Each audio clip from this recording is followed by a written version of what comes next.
Hey, how's it going? Good. How are you? Great. Thanks for joining me this morning. Yeah. Thanks for reaching out. Oh yeah. How did you find out about this project? So I work at Local FM, the radio station up at UNB, and the Imperial Theatre sends out press releases every once in a while, and we get included in them. So. Okay, that's good to know. Yeah. We are just sending out our press release about this project, like from the company this weekend. So I was like, how do people know about this already? Okay. So that's good to know that the Imperial was doing that. Awesome. Yeah. Bethany there is pretty good at it. She sends us them pretty regularly. So, and I was going to say, I appreciate you kind of coming on short notice, because usually I like to schedule them out a few weeks so I have a little bit of time to do a deep dive on what the topic is. So I saw this and it just kind of caught my attention, the title. I know pretty much nothing about contemporary dance, so I was kind of hoping this would be a good chance to pick your brain. I know you said you got about 30 minutes, so yeah, if that's all right, that's totally fine. Enough. Yeah, cool. And so I thought it'd be kind of fun to have you on the show, and then I'll air it this Sunday, so it'll be on the airwaves next week, leading up to the May 11th. Amazing. Yeah, that's great. Thank you. Yeah, no problem. Yeah. So you're the director and you're in charge of choreography. Again, you'll have to forgive me. I really don't know a whole lot about contemporary dance. So this is actually kind of like, I love learning new things. So this is a little bit of a selfish endeavor for me too, to pick your brain. Cool. But is that right? You're the choreographer and the director of Still Buffering? I am. Yes. So the company, Connection Dance Works, we've been in existence for since 2010, and I'm also the artistic director of Connection Dance Works, the company. So with this project, Connection Dance Works formed in order, kind of as a platform to share contemporary dance works, but also to sort of help draw in new audience to contemporary dance and what that is. And in doing that, what we've ended up kind of becoming is, yes, we're a contemporary dance company, but we also collaborate. And so we sort of consider ourselves more like an inter-arts company, where we collaborate with musicians, actors, playwrights, film folks, photographers. We've collaborated with painters. So we bring in kind of this montage of artists to create work. So this is our second large work. This is the second large work that I've created for the company. Okay. Our first one being Subject is Too Dark, where we worked with 2 musicians and 3 dancers to create a large full-scale work that was also premiered at the Imperial Theatre. Okay. So it's more, so contemporary, so when I was looking at Still Buffering, it mentioned that it combines video, dancing, and music. But so that's really not just contemporary dance, that's like you kind of blending in something new, unique, kind of creating something different? Yeah, exactly. Okay. And I kind of think that especially this project, Still Buffering, is sort of is unique to the province as well. There isn't really anyone else who's bringing in all of these different elements and these different art forms to create this one piece. Maybe I'll talk about like how it started and weave in how contemporary dance plays a role in it. But because I was curious like how if it was like started with the playwright or if you started with choreography or so I would love to hear you just kind of to go on about that for a bit. So the idea, I had this idea about technology and how it informs human relationships. And this was actually prior to the pandemic. So this started we applied for funding in 2019. And I was working with a playwright named Ryan Griffith, who's in Fredericton. And he and I both had a mentor, Teddy Taffel, out of Montreal, who works in a process called authentic movement. Okay. And in the authentic movement process, there is a witness and there is a mover. And the mover moves with eyes closed and moves from sensation or impulse. And the witness is there simply to witness the movement. Okay. And you never know what's going to come out. And it's a practice that was founded and created by Mary Starks Whitehouse. I practice in this method, authentic movement, regularly. It is my method, my methodology that I use to create dances. Okay. And I have for about the past 6 years. So Ryan and I worked together, and as soon as we got some funding, and as soon as we started working together, the pandemic hit. So we started doing this authentic movement practice via Zoom, which is very interesting because people are going out of frame. I'm only seeing like an arm, moving, and so Ryan's moving, and then at the same time, we're going back and forth. He is witness, me as mover, and then we'd switch it up. I'm a mover. He's the mover. I'm the witness, and then we also did writing prompts. So he would give me writing prompts to, I would write nonstop. I wouldn't, and if I couldn't think of anything to write, I would write and, or they, or numbers or symbols, so he was giving me different tools to write. And then from there, we began kind of writing this script, very small script. And the movement that was coming out of it was there, but it wasn't really fully realized. It was more gestural, simple movements that I had seen Ryan do. And it was almost more about because he kept going in and out of frame in Zoom, I kept picturing like just an arm or just like one. I kept just seeing one body part, and so characters started to develop out of this. And so we actually had a character who was called Arm, ARM, which is very funny because we work with a musician, Andrew Reed Miller. Yes. Okay. So Andrew Reed Miller, and he works with us bass, a double bass. So his double bass became the arm. And anyway, it went in that direction for a little bit. In the summer of 2020, we had a short residency at the Imperial Theatre, and we brought in Marcia Dysart and Miguel. I don't know his last name. I'm trying to look and see if I've got it written anywhere.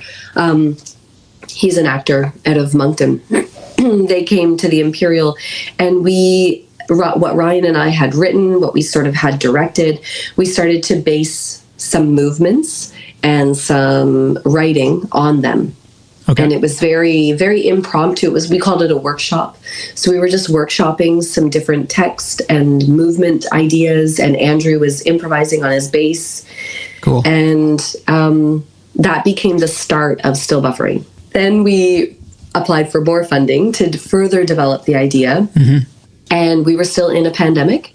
And so we worked with 2 dancers and an actor and our musician. And at that point, everything was through Zoom. So I was, again, doing my methodology of authentic movement, working with these movers online, witnessing their movements. And at the same time, Ryan was there as witness, but also was asking them questions specifically about technology. And so we started getting into this whole like deep fakes and AIs and someone brought up a video of like, it was kind of interesting because everything was happening through Zoom and online as well at the same time as we're talking about it. Mm-hmm. And the technology sort of,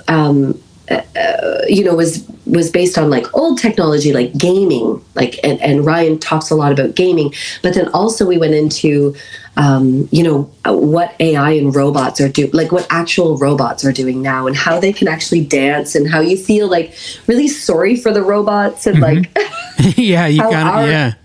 how our human emotions come through when we're watching these robots, like that they can't figure things out. And we're like, oh, I feel so sorry for you. And so all of these conversations started to become language and text that was written. And what Ryan did was he created 40 Vespers. And Vespers are like religious, like evening songs. Okay. And not that the story or anything has anything to do with religion, but that was how he decided to write the script, was in these 40 Vespers. Cool. And so what I love is when I read through the original Vespers, I hear each of our voices. So there was, like I said, 2 dancers, an actor, a musician, myself. We also had a graphic designer, Alan White, who's from St. John, part of the team. And so he was creating the graphic that you see in the poster of that metallic hand. Mm-hmm. That's his design. Okay. And so he was designing kind of everything was happening in real time, even though we were via Zoom. Okay. Like it was so it's like these weird levels of everything. But so he was creating those while we're discussing, while the movers are moving, while I'm witnessing. We're generating movement through this. I'm, tracking the movements. So I'm keeping track of like what those little movements are. Okay. So I tend to, in my process, when I create something, I'm witnessing the movers, and then we go through kind of we go through a re-embodiment session, which sounds very like high-fluted or something, but like it's basically they're taking their gestures or their movements that they have found in their practice. I'm calling them out, saying, "Can you return to this movement?" And they're kind of improvising on it or riffing on it. Like I see you have a guitar in the back, so it's like so you take like a chord and then you start riffing on that chord. Like, what else can that chord do? How else can it move? How can I extend it? How can I shorten it? How can it travel through space? How can it change levels? So that was kind of, that's sort of how I work. It's like taking one small little seed and then kind of pulling on it and stretching it and seeing how far it can go. So you take that one thing and then see where it can go, what happens, and then you start to frame and direct it. Okay. So that's sort of my job. So as witness, I'm pulling things out from the movers, and then they're stretching and taking it as far as they can go, and then I hone it back in. Okay. And direct it and frame it to kind of place it in a line or in a scene. I create little scenes, and so I'm like, that lives in this scene. Okay. This movement lives in that scene. Like, so it's sort of it's kind of moving things around, and very very visual. So I like to write cards and go and then shift things around, almost like a storyboard for like making film. Okay. That was going to be one of my questions, is choreography. And it's funny you mentioned music, because I was going to bring that up too. Like in music, you can pull from these bags of tricks, and pre-plan what you're going to do when you're writing a song. So I was curious, like, is choreography sort of like that? Are there typical movements that kind of like you could almost write the movements down on a list, or how much of it comes up in the moment and is just expressed naturally? And it's based on what you said, it sounds like there's different approaches that you can take to choreography. Totally. There are, and lots of choreographers, they create in various ways. Through this practice that I use, it's the movement is based on impulse, so it's unique to the mover. Mm-hmm. So that's also something that's kind of cool. It's like, so it's hard to bring in new people, which through this process of still buffering, because the work is 4 years long, we've actually had new movers come in and out. Oh, okay. Yeah. So then I'm like, oh shit, I gotta, figure out how that person's gonna move, but they're not moving like that other person. So how do we then go back into the practice and kind of pull things out? Like, it's like pulling strands. And, and the improvisation. So there are moments in the work where it's structured improvisation. So they have sort of like a container of, they have their movement material, their ideas, their what they're inspired by. So sometimes it's based on the text. Okay. Sometimes it's based on the designs that Alan did originally, and then that movement is kind of held or anchored by that one theme. And so they have sort of a vocabulary that they work with, that they pull out in that one scene. Okay. Does that answer your question? Yeah, no, it does. Yeah, it makes me think of like, again, it's funny you mentioned music too, because actually I think I just had Andrew's brother Joel Miller. Yes. I just had him on the show like a few weeks ago, and he was talking about how in Jazz World he's getting ready to work with Symphony New Brunswick, and they were learning how to improv together. Yeah. Because it's like, to Jazz World, it's like the same thing but different, and so it's kind of interesting that here we are discussing these improv movements again. Yes. And so when it's kind of fascinating. So when you're doing that, you have to also, like, when you start planning out the movements, like when you're letting people improvise and you're sort of jotting down, okay, I like the way this fits this scene or this moment. Is the music playing along with you, or are you watching the visuals? Like, what are you kind of making these cues on? Yeah, so Andrew, I'm so fortunate to work with Andrew. Andrew and I have worked together for like over 10 years. So we've been working on various projects and everything. So we're kind of like mind readers now with each other, and he knows that I love to work in this practice, and he actually works in authentic movement with me as well as a mover. Okay. So a lot of times he'll start moving, and then he'll be inspired by when we re-embody movements, he'll be inspired to go to his computer where he works with a lot of electronic music too, and generating music, where he'll record himself and then he'll manipulate it, or his bass. And so there's a lot of back and forth. So sometimes movements are created without sound, without any music, without anything.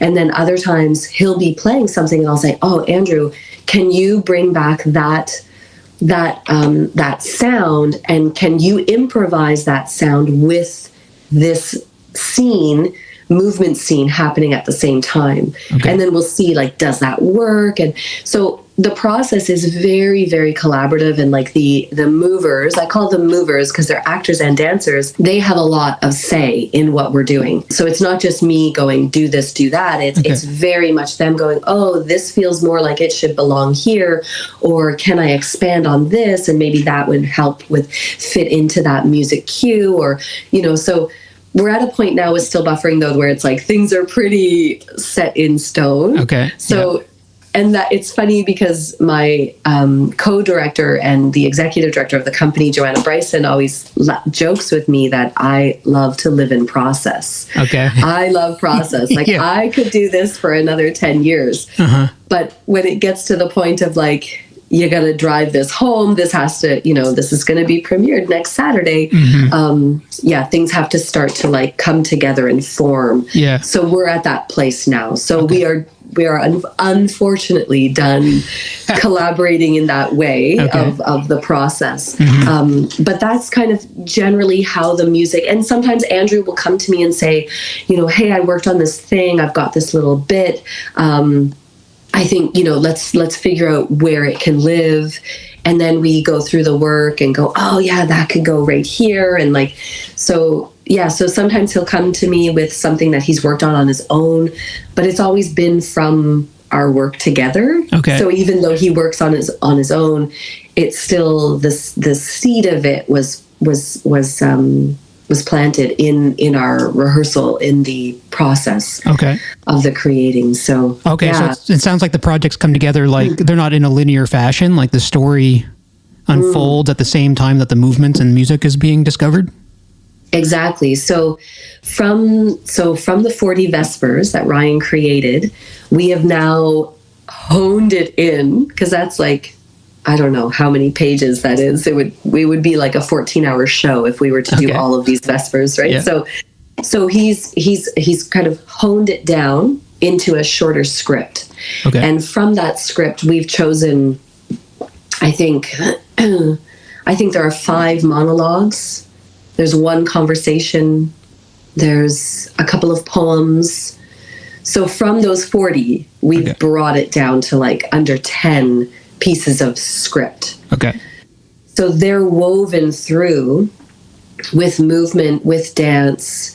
And then we also have digital designers, projection designers, and set designers. They're called Potato Cakes Digital. Okay. From out of Montreal. Cool. And so they then came in just in January, and created a whole lighting design, set design. So now we have like levels on the stage. We have a big projection screen that kind of cuts the stage down a little bit. So it creates this world, basically, like, because you're entering into a portal. Okay. Is what you're doing when you get into the Still Buffering world. You're like entering into this portal. Okay. And so so then that was like, that's a whole other element of collaboration, because then they read the scripts, they see the material that we've generated, and then they go, "Oh, I have this idea for this. What if this happened? So then that was in January, that was our playtime at the theater to like really figure out then how the lights and then once the lights get in there and what the projection, it's like, then for me, I kind of go, oh, okay, now I can sort of have a bit of space from it. Okay. Because I'm now seeing it through someone else's eyes with all of that.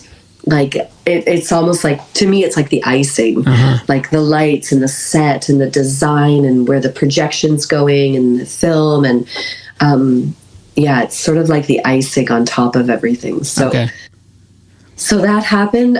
In the meantime, though, prior to that, in 2022, we worked with Chris Giles, who's a filmmaker out of Fredericton, and we filmed a lot of the text and a lot of the scenes. So we had monologues, we had, conversations, we did dance scenes outside, behind a green screen, or we were in front of a green screen, I should say.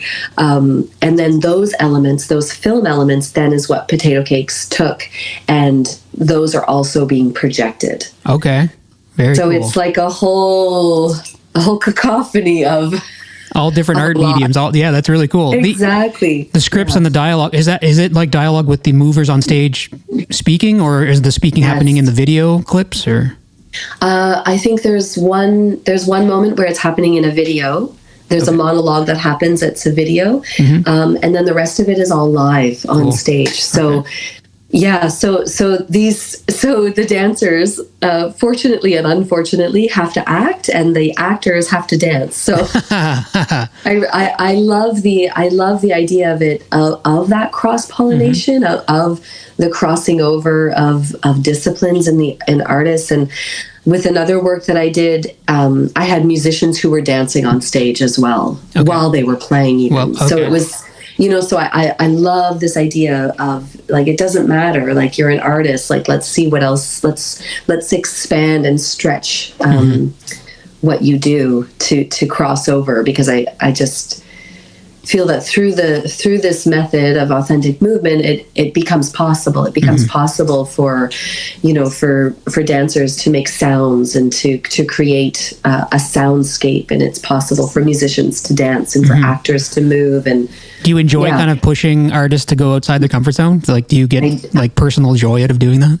I do, because I think they really love it too, as much as because it's a challenge and moving in a different way and speaking and all of these things. It's all there in them because they're professionals. So it's just sort of like going, we're just going to pull this a little further and see if you can take this a little bit deeper. And it's exciting to watch. It's always really exciting to see great professionals work and challenge themselves. Okay, very cool. And as someone, you said you like process, or your coworker, so you get to watch other experts develop their process, right? So you exactly. It's like process on top of process.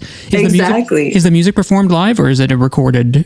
This music is not performed live. We had originally, so back in 2020, when Andrew and I were talking, it was like Andrew was going to be on stage. He was going to be one of the actors.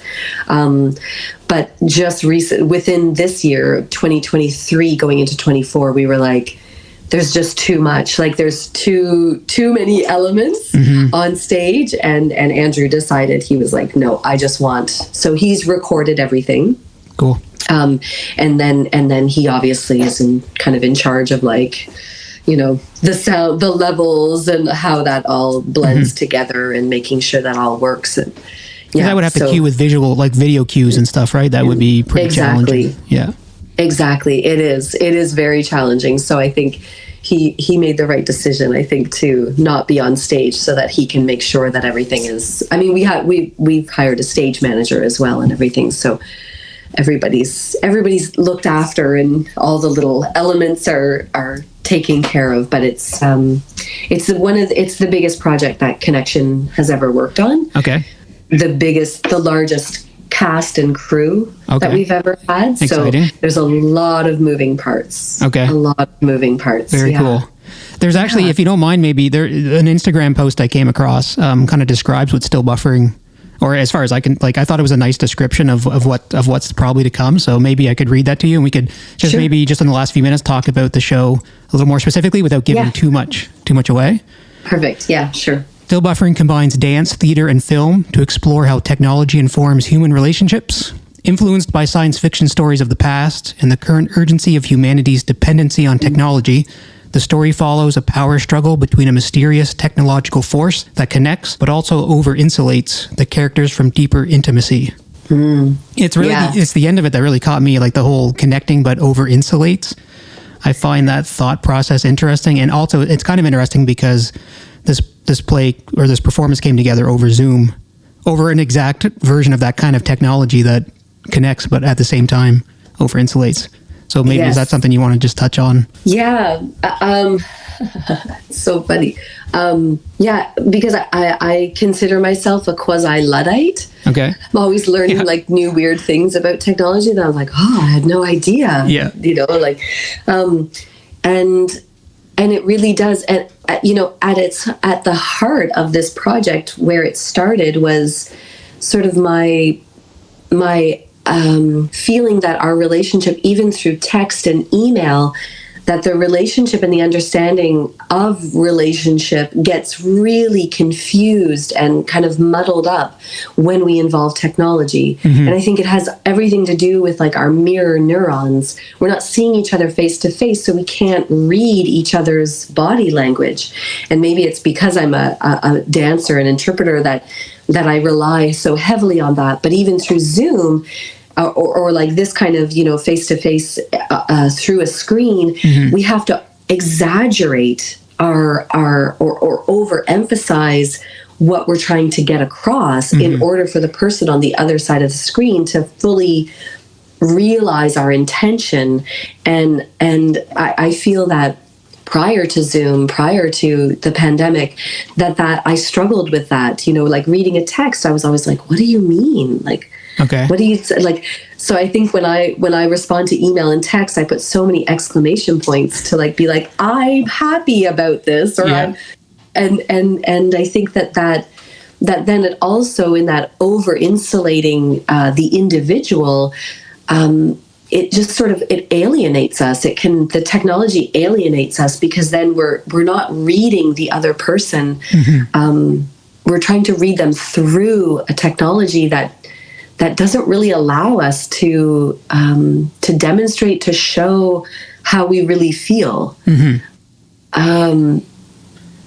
Yeah, that's interesting. So, well, it also makes me think sometimes like it could form cognitive dissonance in the way that like if you interact mainly with someone over text first, and you might develop an opinion of them or like get a sense of their personality, but then you meet them in person and they act slightly different, not on purpose, not in a malevolent way, but it's like they almost have two versions of this person in your mind.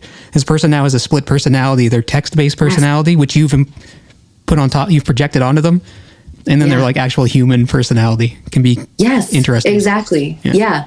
And this is the work of still buffering, is the, you know, where the AI kind of comes in and to me, AI is also like our texting, it's our Zooming, it's our emailing, it's all of those interfaces that can really distort who we're seeing, and we're not getting the human. And so then, so those relationships get very confusing and but also very interesting. Yeah, very interesting. And it's interesting when you mentioned too about video calls, because you do exaggerate. And even though like it's still hard for us to make eye contact, like we're looking at each other's faces, but we're not really looking in each other's eyes.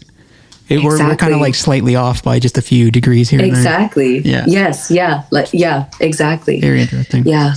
Cool. Yeah. So that's May 11th. Let's remind our kind listeners, May 11th at Imperial. Yeah. 7:30. 7:30. Is it a one-time show, or is it going to have a few showings? It's going to have one show at the Imperial, and we are looking to tour the work through the Atlantic provinces. So awesome. In 2025. In 2025. Okay. Very cool. Yeah. Excellent. So thanks a lot for coming on, Sarah. I'd love to have you on again in the future, not necessarily about still buffering, but I'd love to learn more about authentic movement and just the dance world in general, and kind of like your journey of blending all these styles together. I would love that. Yeah, that'd be very cool. Yeah, we have a festival coming up in the summer. Oh, you want to plug that right now? Yeah. Yeah, sure. It's our St. John Contemporary Dance Festival, which will happen July 19th to the 26th. Okay. And will happen in various locations. We've got a lot of different things going on. So all throughout the city, you mean? Yeah. Various locations in the city? Yeah. Okay, yeah. Awesome. Well, that'd be a perfect opportunity. Yeah. Awesome. I will reach out. Yeah, for sure. Anytime. Yeah. All right. Awesome. Thanks, I hope Sarah. to see you at the show. I'll do my best to make it. It sounds super fascinating. I'll try to pull some of my, me and my buddies, we kind of, I'm sure a lot of people are discussing AI and stuff these days, but I'll try to poke some of my buddies who are into it to check it out. Yeah. It's a strange and wonderful world. Yeah. And I think people, you don't have to like dance or theater or music to enjoy this show. I think it'll bring in an interesting audience. It's just good out of curiosity. Really. Yeah, I love to hear that. And the blending again. When I talked to Andrew's brother Joel and Melanie that's kind of what they were trying to do is combine jazz with the orchestra to bring in to let people know you don't have to like only be into this certain thing to come enjoy it. So yeah. And I think the relevancy of this topic right now is top of mind for a lot of people. So I think to see it in kind of an artistic way, to be demonstrated, to be talked about, to be I think will be kind of fun and curious for people. So for sure. Yeah. Cool. Yeah. Awesome. Yeah, definitely caught my attention. So that's great. Cool. Thanks a lot for coming on, Sarah. I really appreciate it. Thank you, Jay. It was lovely to meet you. Yeah, nice to meet you too. Yeah. Until I look next forward time. to this again. Yes, Okay. for sure. Bye. Bye.